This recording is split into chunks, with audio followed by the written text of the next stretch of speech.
Hey, I want to thank our sponsor, the Optimist clothes store at the platform in Culver City, man. It's awesome. If you haven't been there, go check it out. Tell them I sent you for a 20% discount. You got the coolest gear, handpicked from boutiques from all over the globe, casual wear, stuff you can wear to work and then wear right out to an event or whatever you do after work.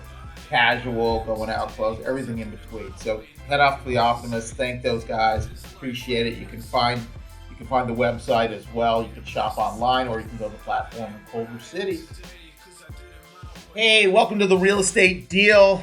I'm now doing this version of the deal with real estate agents. Today's guest is Eric Lavey. Eric Lavey is the #1 Sotheby's broker in Southern California, one of the top 100 in the country. Great guy, really knows his stuff inside and out. You can find Eric at Eric Lavey on Instagram, spelled Lavey, ericlavey.com as well. The guy's a good guy, cooks, makes a good drink, the Martinez cocktail. So I hope you appreciate this episode and get something out of it. School's in session. Please don't forget to subscribe on our YouTube, The Deal with Danny Brown, and Apple Podcasts, or anywhere that you subscribe to your podcast. We really would love for you guys to subscribe and leave comments. Any comment and any subscription you leave really helps us out a lot. So we appreciate it. Hope you guys have a good time listening to this episode with Eric Lavey. Let's go. What's up, Eric Lavey? Welcome back to The Deal, everybody. Good to see you, man. How are you? I'm great, Danny. Thanks for having me on The Deal. Yes. The place you want to be is in the middle of a deal. So yeah, you are a deal maker and you love the deal. So Eric, for those that don't know you, I've known Eric quite a bit. We kind of came up in the business similar time. Top broker for Sotheby's in the world. We worked at the agency together for some years. So I've seen you develop from sort of a younger up and coming agent to now a massive top producing agent. And we'll get into some of your career stuff later, but I want to get into some personal stuff and some fun stuff because, you have a big personality and you had a background in Hollywood and you sort of have this Hollywood agent persona that runs with you. You're a hell of a bartender. We'll get into that. But let's go back to the beginning and start with where you grew up. You grew up in East Coast, right? Yeah, Danny, I thank you for that introduction, by the way. I'm wondering what's going to happen at this point. Who knows? But I grew up in the East Coast, a little place called Rhode Island. Yeah. You haven't heard of it. It's a smaller state, and a little village in Rhode Island called Bristol. And so that's where I was born and raised, and actually spent time there in the summer. I just came back from there about a week ago. And, really amazing place to grow up and to be able to go back to. It's near Newport, Rhode Island. And so, that was sort of like, the basis, blue collar town, hundreds of years old, one of the first places in the country to be established. And so that's my background there. And then, from there I went to school in Boston. Got it. And were your parents from that area as well? Did they grow up? Yeah, I'm fourth generation Bristolian. Wow. So yeah. So I am in the blood there. What is the town known for? I'm just curious. So thank you for asking that. So Bristol, Rhode Island is known for a lot of things, but sailing is probably what we're most known for. I mean, arguably the birthplace of sailing, the birthplace of yacht building. And yacht building. So America's Cup, the earliest America's Cup winners built in my hometown. So any sailor is going to know Bristol, Rhode Island, anywhere in the world. And of course, we're known for the most, biggest thing we're known for is the oldest 4th of July parade in the country. Who knew? Who knew? 4th of July awesome. Parade, the oldest going since 1776. That's awesome. Do you go to it? Do you ever go? Never missed. That's amazing. That sounds fun. You got to send some photos and Instagram that. Yeah. Come on, bro. The middle of our streets are painted red, white, and blue all year long. Oh, that's awesome. Instead of yellow. I mean, come on. That's ridiculous. So your family's been there multiple generations. What does your family do? What industry are they in? Yeah. So I am the son of a plumber and a hairdresser. Mm-hmm. And my mother's one hell of a plumber. And dad's a hell of a hairdresser. I can't help that joke, Danny. I'm sorry. I only a few times I've said that, but no. just, really great folks that, high on integrity folks who are just hardworking people, and sort of that instilled really early on in the age of, there's no shortcuts. There's no getting lucky. And if you get lucky, then that was lucky. And then it's never going to happen again. Yeah. So it's hard-nosed, blue-collar, work ethic. Yeah. Lunch pail. So you didn't grow up in Beverly Hills and the Bird Streets no. with the celebrity uncle. To be honest with you. I tell my parents that that would have been a nice way to grow up, but I probably wouldn't be who I am. I just, very lucky to sort of have that background and sort of to drive you of sorts, And where you said you went to school in Boston, did you went to BU or what school to go to? Yeah, I went to Emerson College. Emerson. Oh, so you went to a small liberal arts school. Please, Danny, not BU, but Emerson College. Really proud of that. A very cool university school that is sort of known for being, ultra progressive and sort of on the forefront of stuff well before it actually becomes mainstream. I went there. Gorgeous campus there. The campus is. I was just there last week. It's on the Boston Common. So the campus is really the city, the center and the heartbeat of the city. Beacon Hill and the State House is across the street, and it's a really great place to go to school, and a lot of history, obviously, in Boston. I love that town. Great place to go to school, man. There's so many great schools there. Schools. So it's a really great place to sort of be a small town person and come to a city that's not New York City, because I think that's sort of a little too much for a 18-year-old. But then you come in sort of, you're in the mix with a bunch of people who are from all over the world. You guys go to Fenway and screw around and go to games? I was at Fenway a couple of weeks ago, so I walked off the Yankees. So you can't, in the rain, you can't get better than that, really. No, you can't. You can't. I caught a ball, by the way. I caught a ball. You caught a ball?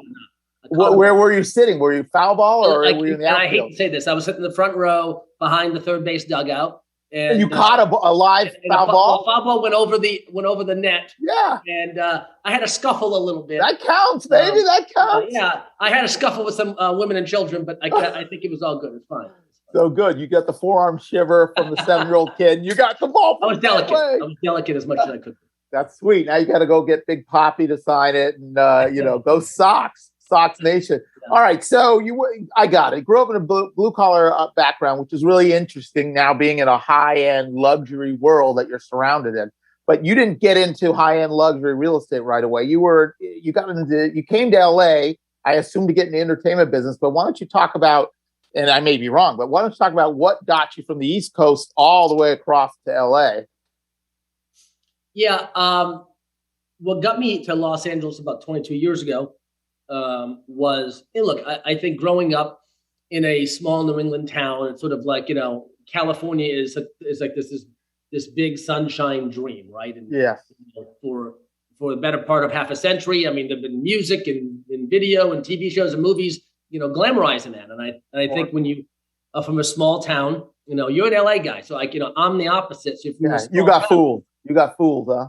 But look, I'm so glad I did, because you have a goal of saying, I think I want to be in California and Los Angeles, especially.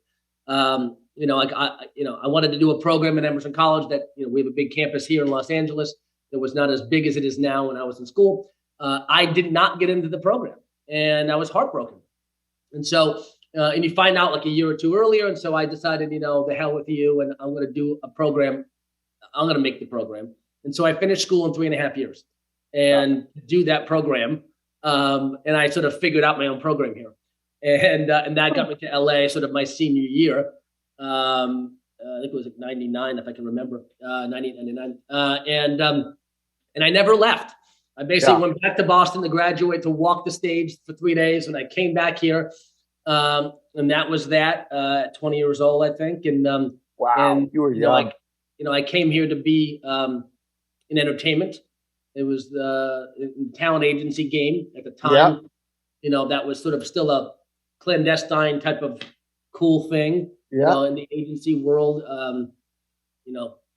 guys like Michael Ovitz had books that were out on them, and and it was fascinating. So that's what I came out here for. When I started taking interviews, nobody was hiring because the economy was tanked at the time. Everyone was on a hiring freeze, and so I found a job in the William Morris mailroom. Well, And that's one of the best places to start, right? yeah. And then from there, I'd sort of, worked my way up and worked with some really great people, and ended up at UTA where I was for a bunch of years, and still have a lot of friends and clients there at both places. And then I just decided, it's interesting. I tell this quick little anecdote. A couple of the board members had us, agent trainees, in a conference room, 20 of us or less, and they had this guy come in who was sort of a friend of theirs who had started this website, and a few years earlier, and he sat there and talked about how Hollywood and what we do was going to be very different, in 5 or 10 years, and we all just kind of were like, I don't know who this guy is, and our bosses were like, look, you need to listen to this guy because we're already rich. We don't care.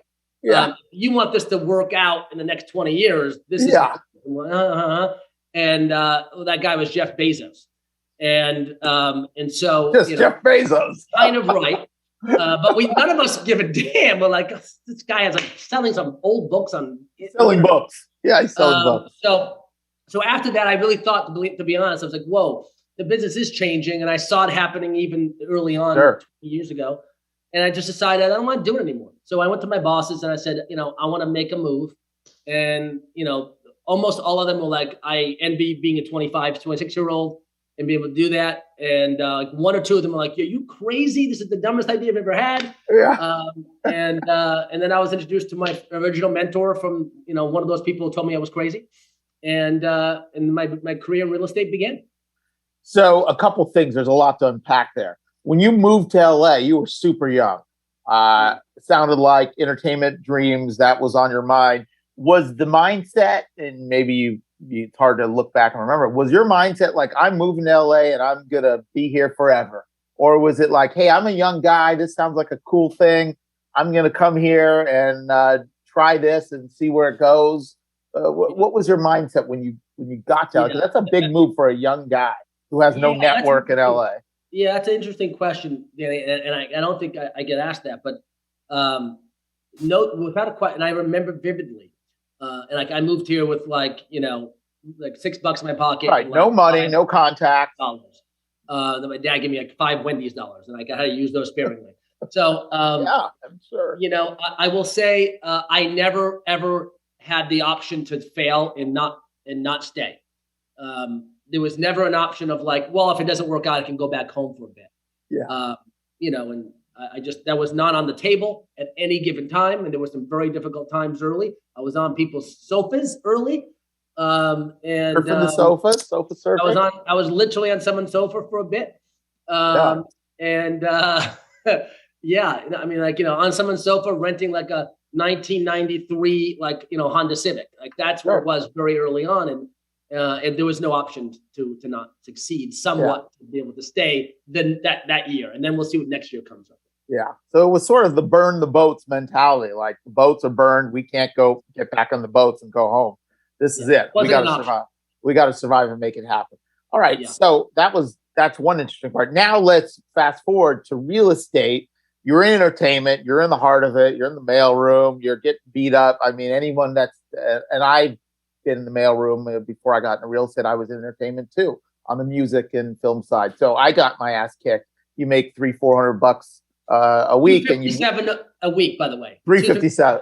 $257. Yeah. And by the way, you're not working 8 hours. You're working 16, 20 hours, weekends. 12 hours minimum, 16 and getting just treated so bad because the egos and the nastiness. I miss those days, by the way. I'm longingly thinking of that right now. I get it. I feel it sometimes. And lunches are more than that. It's unbelievable. Yeah.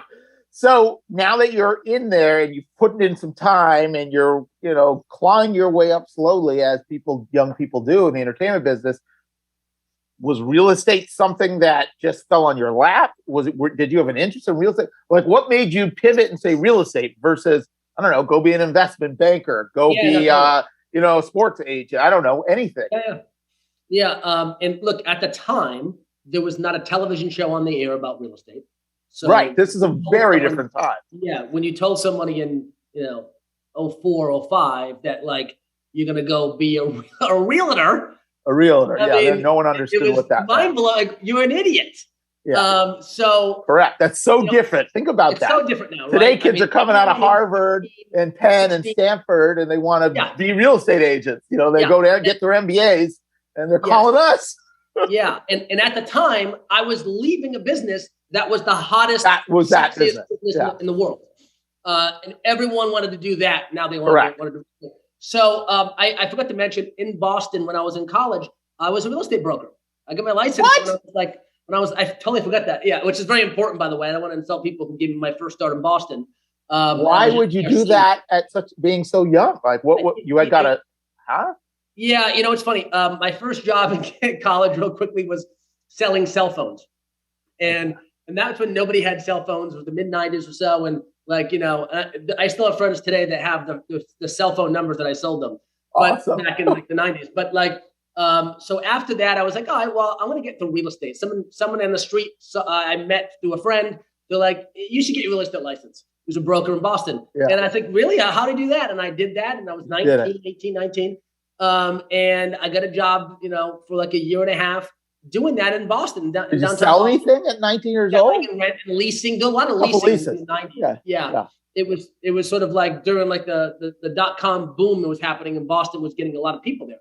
So, I did a lot of that. And so I was sort of, I knew the business kind of, but I didn't, obviously. Yeah, but you knew you had a taste of it, clearly. I got a taste of it. And I never said, well, this is my fallback. I said, I think this is the right thing for me. Got it. And Danny, ultimately, I think I've always loved, the deal. And there's a lot of parallels to those businesses. And that's not a plug for your show. I'm just being honest. That is a plug. It is a plug. The deal. This is the deal with Danny Brown. I also loved architecture, and I love design, and I love sort of working with people in that capacity. And so that's sort of how that ended up in Los Angeles being a top option for me. Yeah. Funny, just a side note, going back to cell phones, what a big business that was. Ray Nazarati, huge builder, he started selling phones in high school and built a massive operation in the 90s and started hiring all his friends and started expanding LA Cellular, all these big things back in the day. He made a ton of money. And then there was big money back in selling. Big money. That's how he financed his first few deals. It's a great, funny story. Yeah. So anyway, I was making a lot of money as a college kid. I'm sure bank. As a college kid, you're making bank. Yeah. So, all right. So you get into real estate. This is 2004, you said. So the market's still really strong. Yeah. But starting in real estate, what was that experience like? I had started in at the time the hottest market in the history. Yeah. Right. I mean, that was a long time ago. And so, I was there wasn't nearly the crest that we've seen the last couple of times, but, there was no Redfin. There was barely an MLS. It just hit. No Zillow. There's no Zillow. So as a real estate broker, Facebook. There was no social media. There was no nothing. Yeah. So, you really had your value proposition at the time. Your value proposition to your client was information and just being the front line. And even though, as we know, Danny, there's a lot of proposition for a really great broker in the process. All anyone cared about was like, what I don't know. Great. I need to talk to you. And so that's a good thing starting in the business. I talk about today, starting in business today is one of the hardest things you can do, I think, in any business, starting in real estate today. Because your value proposition is so difficult to establish as a newer person in the business today. Sure. So getting, doing a couple of deals, and, it was not difficult because the market was moving. And where were you at first? Who did you work with at first? I was at Keller Williams. Okay. Yeah. And were you working on a team, or Keller Williams? Yeah. Did you work on a team or just went on your own? On my own. There was no team back then. But you could go be an assistant to somebody. Yeah, it wasn't a team. Yeah, you go be an assistant, or Yeah, no, I would have if that was really a big thing to do at the time. I had a great mentors in the business at the time. To give a shout out to guys like Keith Cox and Hauser. Cox at a higher plane. Wasn't that his branding? Real estate at a higher plane. Where is Keith Cox? I haven't seen he's still selling real estate. I mean, it's not retired. It's not he has other, things in life that I think are important to him. A lot of building schools, but he's still in real estate. Good for him. So you were good guy. So Keith Cox. Who else were you? Madison Offenhauser. Wow. Who was the manager at the time, and who was a well-known broker who just went to management at the time, and we're still very close friends. He and his husband and my wife go have dinner together. Okay. And Jeff Yarborough, of course, Jeff Yarborough, and later on Jeff would be an important mentor of mine, and we're still very, very close today. Yeah, right. So you had a good core group of mentors and experienced senior agents that could help guide you, because that's a new agent. Yeah. The language, it's like learning a new language. There's so much coming at you at all times. Every minute, of course, you were just hitting something new, and and for years, the first few years. All right, so you have your start there, and you start making some money. When did you get to the point where you're like, oh my God, this is it? I got a real business here. Did you feel it pretty soon, or was it like, okay, this is grinding for years and years before you got to that place? Yeah, I mean, Danny, I still feel like I'm grinding every day. Me too. Let's be honest. Every day I wake up and look, I do a little bit of business these days, and I always wake up and say, did I sell my last house? I have that too. You feel it like you go and all of a sudden it gets quiet. You're like, is that it? I'm never going to sell again. You just like, is this all? Is that all there is? But the honest answer to that question would be, I really think like 5 years in, you start to get, I always talk about with the people we mentor and work with us in our office, is 5 years in is like the right time you can feel like this is a real business. It may not be great all the time, but it's a real business. So that's what I kind of thought. Yeah, I think that's a good 10 years of being totally scary. Yeah, I'd say too. You need 5 years to really see like, I'm in this business. I'm a full-time professional. If you're going hard, like part-time and half-assing. There's no part-time, Danny. You can't be part-time in this business. No, there's thousands of brokers that are, but that's not our business. No. But it takes 5 years to become a professional agent. And then it takes 10 I'm not trying to years insult any listener who's part-time. But let me tell you something right now, part-time real estate broker. You can't do it part-time anymore and compete with people like Danny, myself, and other major people in the business, because they're going to eat your lunch. So just make the jump. You're going to be happy about it. Make the jump. Best thing you do.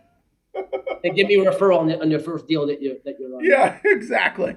So talk about now what your business is looking like. I know last year you did 150 plus million. This year it's probably even more. I don't need to get into numbers. That's kind of boring. I know everyone's doing big numbers.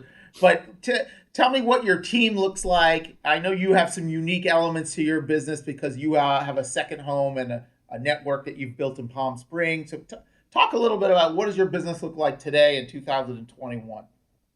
So the business, it evolves every day. Obviously, to run a business like this, you're not doing it on your own. And I think that's the first mistake people make, obviously. It's widely known that I have a great core that is a part of what we do every day.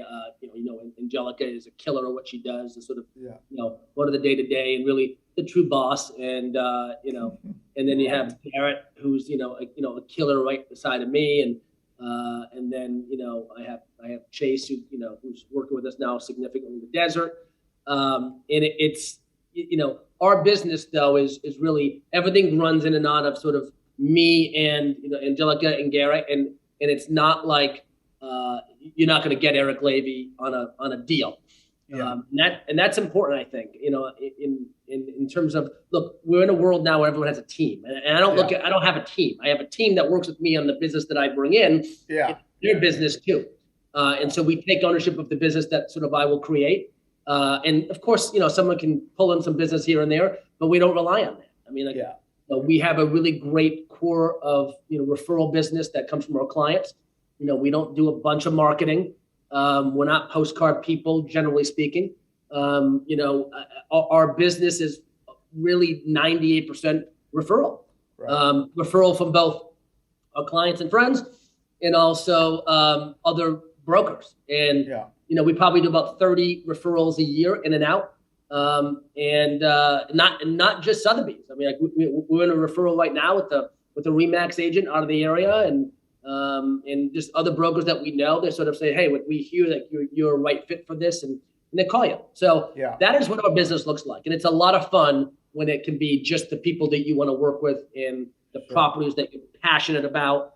That comes, years into the business. So, for those of you who are new in the business, like I get you want to be working with the sexiest houses and all that kind of celebrity stuff. But let me tell you, just take what you can take and just sell the shit out of it. That's it. Yeah. Sell, make a living, and repeat and repeat and repeat. Yeah, so don't be interested for anything. Yeah. So referral business, which seems to be the key for most people. But I always say, you sound like you don't do postcards. I always tell people, look, you got to do something, and don't be paralyzed. And it doesn't mean you have to get on a phone and open the yellow pages and dial for dollars. Yeah. This is not Glengarry Glen Ross anymore. But do something. Figure out what's your personality type, what you're good at, what you can do consistently, and everything is with the thought of, I want to get in front of people, and you want to build relationships. You don't need to pitch everybody on how great you are and how many millions you've sold and this and that. You just want to build relationships, and you want to know your stuff, because if you know your stuff down pat, you're going to get into natural conversations, and real estate always comes up, and there's a natural, easy conversation to be had. And I feel like that's something that you subscribe to, and it's an important thing for young agents to really know. You got to know your shit. You got to know the data, the comps, the nuts and bolts. You got to know it in and out. That's just a given. Until you're at that point, you really know nothing. So. Yeah, I mean, look, you and I both know, like, the best in our business really know their inventory, know the history, know the trends, correct, where they actually hit, and that's really what your ultimate value proposition is. Besides being, trusted and highly competent. Right now, I think people only care about trust and competency. And so anything else is sort of noise. Look, Danny, we live in a world where people are just flashing the numbers of how much they're selling, right? Right. And look, and I always joke every year when the Wall Street Journal thing comes out, and we're very blessed to be a part of that. And we post it because that's the business we're in, right? And people sometimes, where are you on the list? But I always joke that it's an honor to be on these lists, but the only people who care about that are realtors and my mother. And that's correct. it. Nobody cares about everybody else doesn't care about if I sold 150 or 50 or 500. I don't care. You just care that you're super trusted and highly competent. True. It's so funny with those lists, because the inaccuracies and the inconsistencies with these the numbers are all fake, and they're all fake anyways. It's one guy's 200 million is less money than the guy that's posting 60 million. It's like, huh? It.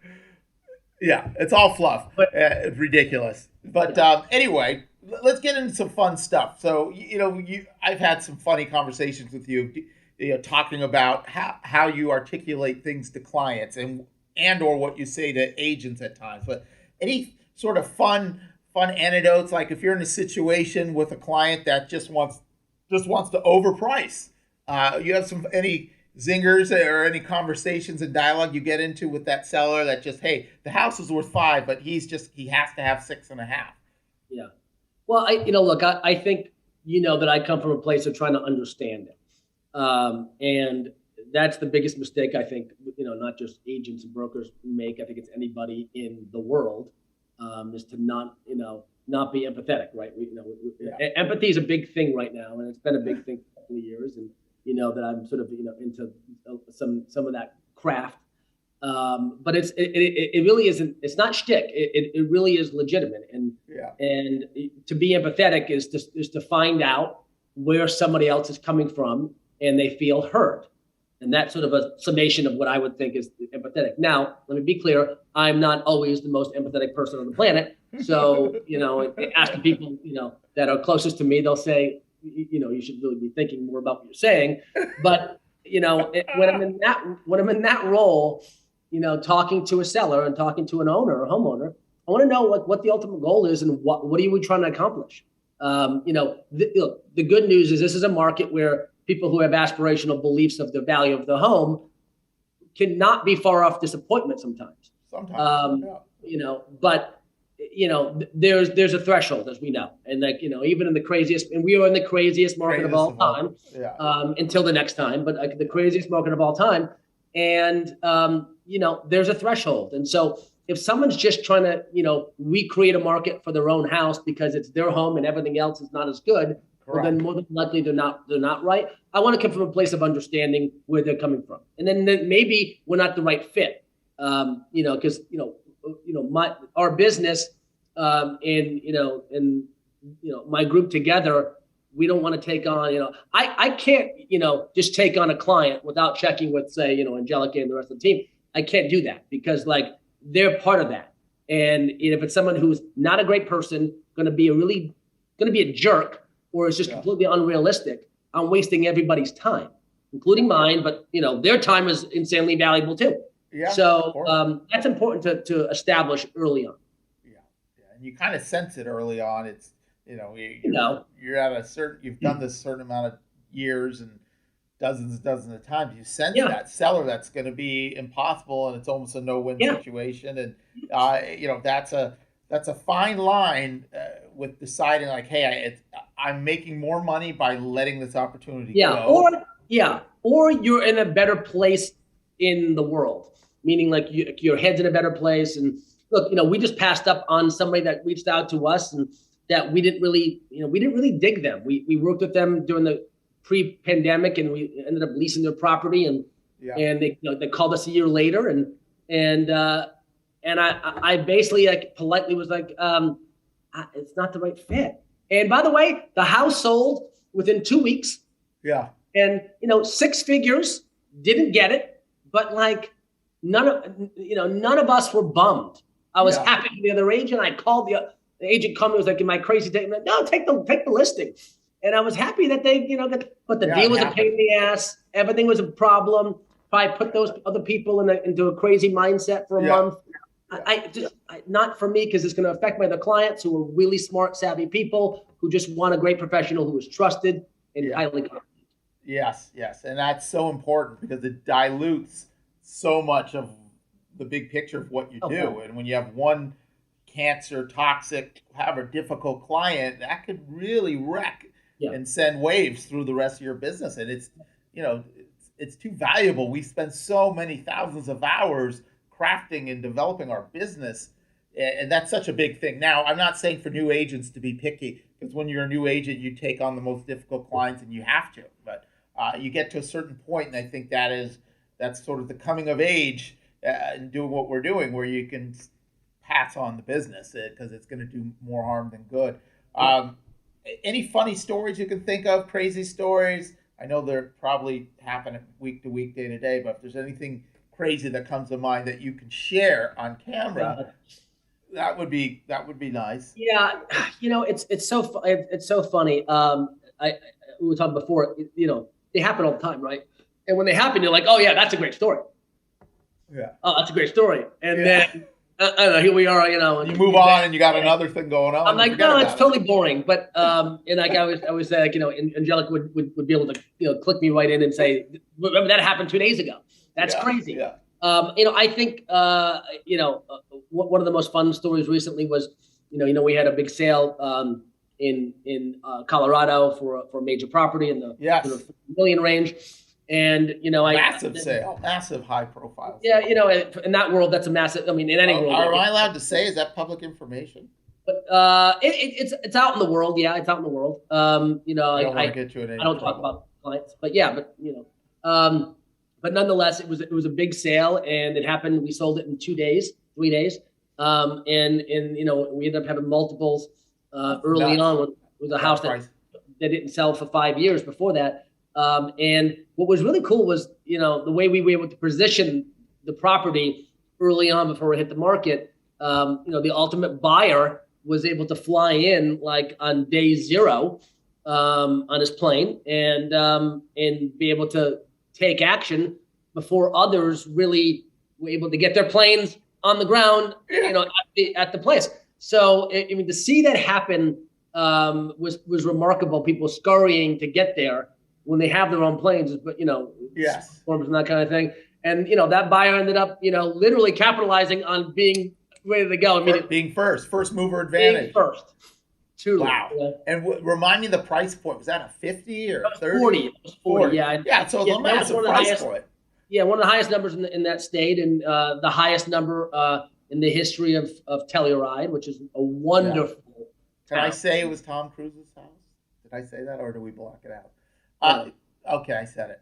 Tell me, how many buyers were seriously considering it at that price level? About 4. Wow. Yeah. Wow. 4 people would have happily bought that house. That was the first week. Yeah. You know, we got full price plus, you know, Incredible. more. I mean, you know, That's incredible. Was it a domestic buyer? I can't talk about anything else on that, Danny. Well, that's fine. Interesting enough, just going through stats, most of our high-end homes have been 80% have been domestic buyers this year. Which, Totally. Mostly are domestic buyers. Most of the buyers right now in that world are domestic. You know, certainly, most of the ones you see in Colorado are domestic because they're coming from California. Texas, yes, Texas and California are going to Colorado. Texas and California are the biggest there, and some Chicago, but Midwest. But you know, there's a lot happening in Colorado. That's probably the most exciting market in the entire country. You know. So let me do some role play with you, because you are one of the masters at some funny one-line role plays. Although maybe not so much anymore because you're dealing with referrals and filtering out the jerks. But when you get the buyer that's like, hey, Eric, I'm the Mr. Smith buyer. I heard about how great you are. I'm looking for a $10 million house. By the way, though, only want pockets, so bring me your pockets. Thanks a lot. That guy or girl, which, you know, I get those every week too. How do you deal with that person? So I mean, again, you know, be a little bit empathetic of why they feel that way. So, you know, Danny, I mean, it sounds like, you know, you want what's not out to everybody else. And, I want a secret. I want a pocket that no one knows about. So I don't want to be in a multiple. Yeah. So it sounds like if a great house is out there, maybe even sitting in the market overpriced, you're not even interested in buying that house.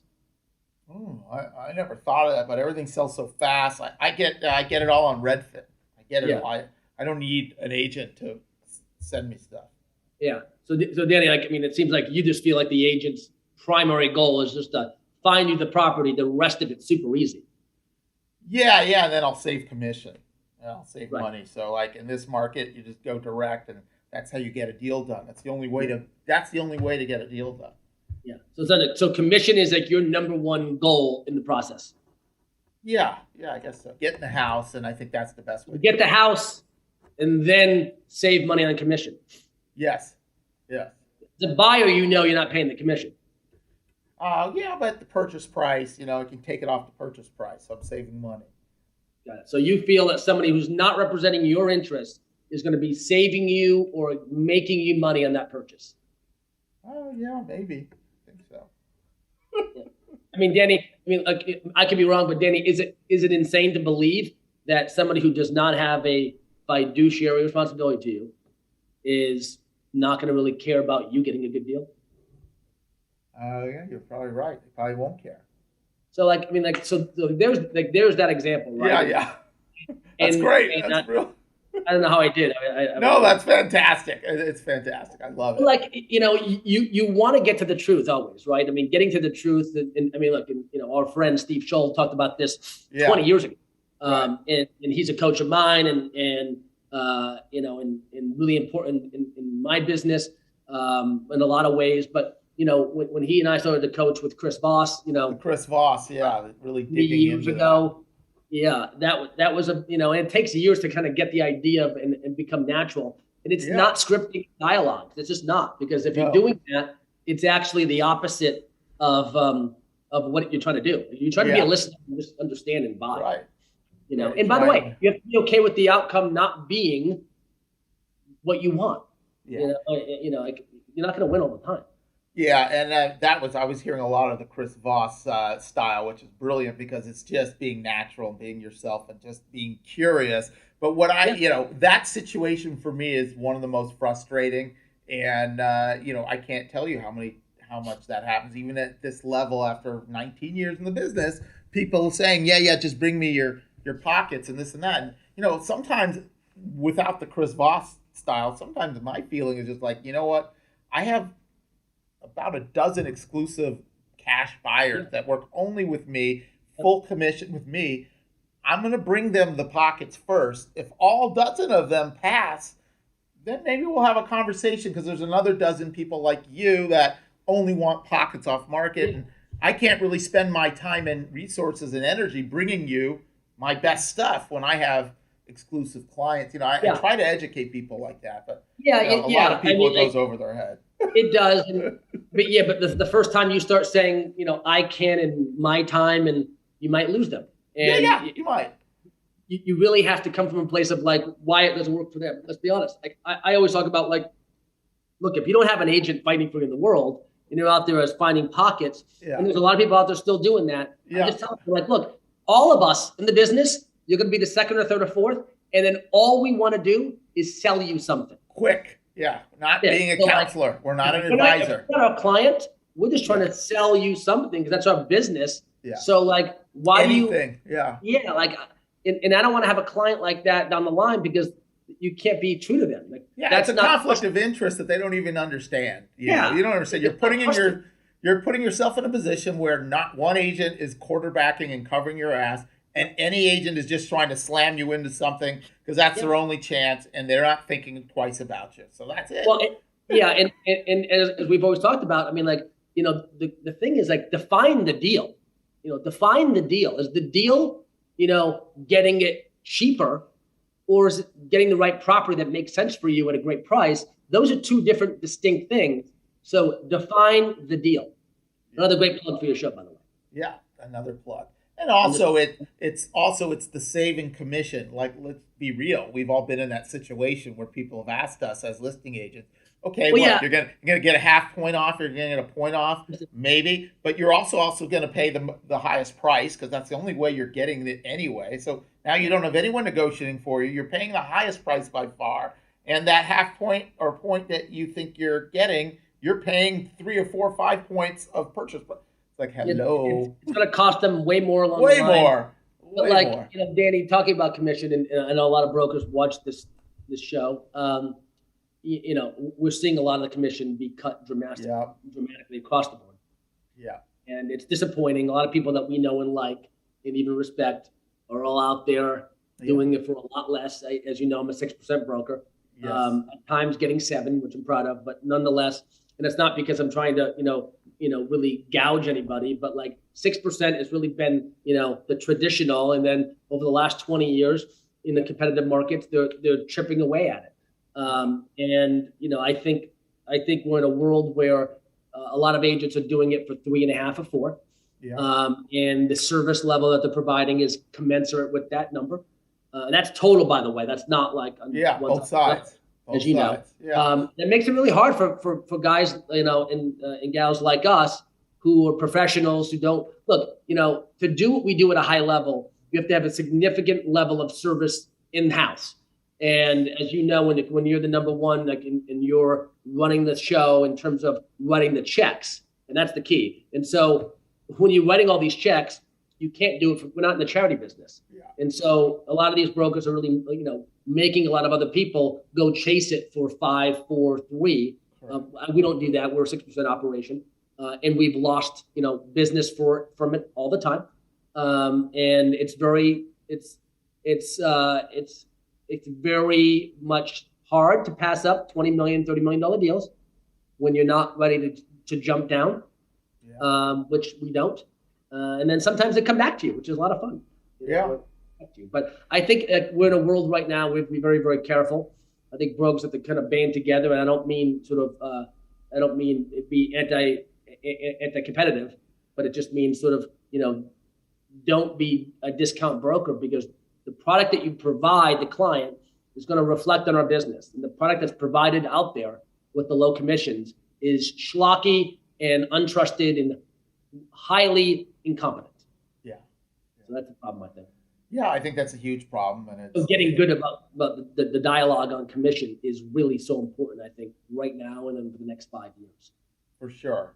And there's such a big difference between going to a professional like you or me or some others people that we respect versus 99% of the agents out there that are they'll throw any commission to get the deal. Like, Yeah, we of don't course. care, but we're not. Yeah. They're not adding any value. They don't have Yeah. experience. They Yeah. don't have competency. And They want the business, and they're showing you, they're telegraphing to you at that moment, I will do anything to get a deal done.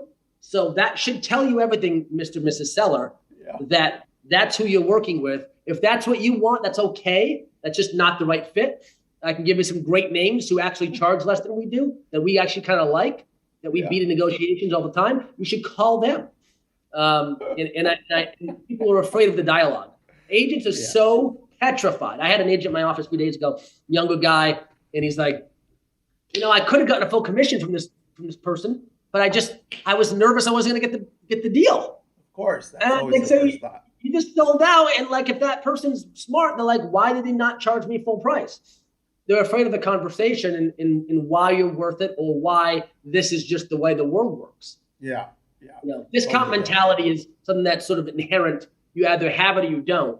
And I'm a consumer of consumers, right? Again, you know me. So I like fancy stuff. And so I don't ever want to I'm not walking in anywhere trying to, gouge a price down or like get a vendor down to, they're not making any money. I don't want to do that.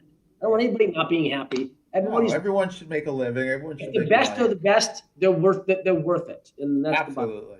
You pay what you get what you pay for sure. Yeah. So let's talk about some fun stuff. You are a master cocktail custom maker. So what are some of your favorite cocktails that you like to make for people when they join you for fine dining and cocktails? Because you're a foodie and cocktails, and I appreciate that. I am as well. So I see some stuff that you present on Instagram, and I'm like, I wish I was there. Thanks for the invite, by the way. I wish I was there enjoying that cocktail. We're going to be distant, so and I don't like to wear masks in the house. Over the pandemic, I really got into the cocktail making obsession, and I don't mean like umbrella drinks or these high intensity of like crazy ingredients. I'm not interested in that. I like the basics, the classics. Classics. I mean, like every cocktail in the world is based on one of the classics, which is the martini, the old fashioned, and then go on and on. So I'm a big martini person, and when I say martini, it doesn't need to be what you normally think of, like this clear colored thing that's kind of boring. Nuance is everything. So I am hooked on the last 6 months maybe a martini called the Martinez. What is that? The Martinez. The Martinez is a martini that instead of using dry vermouth, Dolan dry vermouth, you're going to use Italian sweet vermouth, which is the darker vermouth, like Otto Antica, or there's a million other ones. You go to Italy, there's like a million vermouths there, and then you add a little bit of Luxardo, a bar spoon of Luxardo, and a couple of dashes of orange and Angostura bitters, and mix. You don't shake. Wow. You don't shake a martini, by the way. If you're shaking martinis, I don't really want to talk to you. But stirred very cold, and the chilled glasses, and in a Nicodora glass, and it's express the lemon over it. Don't put the lemon peel in the glass. And how does that Martinez taste? That Martinez taste. It's not a Martinez. Martinez. There's no accent on that either. Martinez. And so it tastes. It's a great sort of aperitif. It gets your appetite going. I have 1/2 a night. It sort of like became really, ceremonial for me. And, like I make Jenny a cocktail. She takes a classic martini. Gin, by the way, is the alcohol there. We go through some gin in this house. So gin is big. We have gin delivery usually once a week. And what's your gin of choice? I'm sure there's plenty. I drink a few, but I'm a London dry gin guy.